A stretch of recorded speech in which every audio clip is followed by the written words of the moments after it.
The nail clipper was invented in 1896 in the United States, and soon it was at everyone's fingertips. By 1902, ads marketed it as the gem, and it was sold by the dozen for $2 in U.S. currency.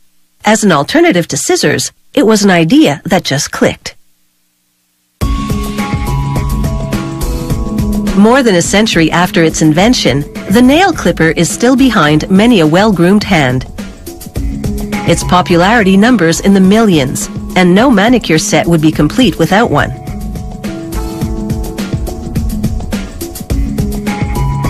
Production begins with this elaborate die. It's about 1 meter in length, and it has 12 different shaped openings.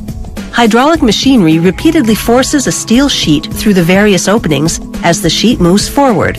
With each stroke, the parts look more like nail clipper jaws. The clipping edge starts out straight and blunt, and gradually becomes concave. The machinery also cuts and shapes the holes for assembling the nail clippers. In just 1 minute, a total of 80 strokes generate a dozen nail clipper jaws.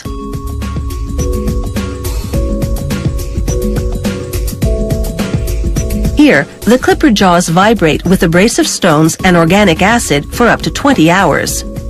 This gentle polishing makes the parts gleam, but doesn't ruin the edges and contours. At the next station, a worker aligns pairs of clipper jaws for assembly. Using a mechanical press, he drives a rivet into the hole at the gripping end of the jaws. He flips the assembled clipper jaws over, inserts the other half of the rivet, and then presses the two tightly together. The rivet locks the gripping end of the nail clippers together so that the two jaws can't be twisted apart. Next, a worker smooths the edges of the clipper's gripping end against an abrasive wheel. This grinding evens out any irregularities and makes the two clipper jaws appear as one at the gripping end. Attention now turns to the cutting end of the clippers.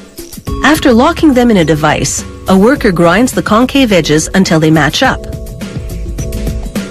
These nail clipper jaws are now ready for the lever, but the lever itself still needs some work. Using a little press, they make a hole and an indentation between its two prongs, allowing the lever to sit more comfortably on the clipper. Levers are then fed one at a time to a set of drills that carve little holes into the prongs of the fork. The holes are just big enough for a pin that's 1.3 millimeters in diameter. Here's the view from the side, before and after drilling. A worker now inserts a bolt in the cutting end of the clipper jaws. This bolt has a little hole in the end of it. He presses the jaws together, and it's now time to attach the lever. He inserts the pin in the holes in the lever and the bolt. He pinches the pin with pliers to secure it, and the lever now pivots freely on the cutting jaws. All the pieces of the nail clipper have come together, but the assembly processes have left oil and other residues on this tool. It's time for a cleaning in a special tub. Sound waves keep the water moving to distribute the soap and scrub them clean. Once they dry, a worker uses a combination of acid and positive electrodes to etch the company name and item number onto the nail clipper. The next employee sands the cutting edges to sharpen them. It takes skill and practice to get them just right. He holds the nail clipper to a light and scrutinizes the alignment of the jaws as he opens and closes them.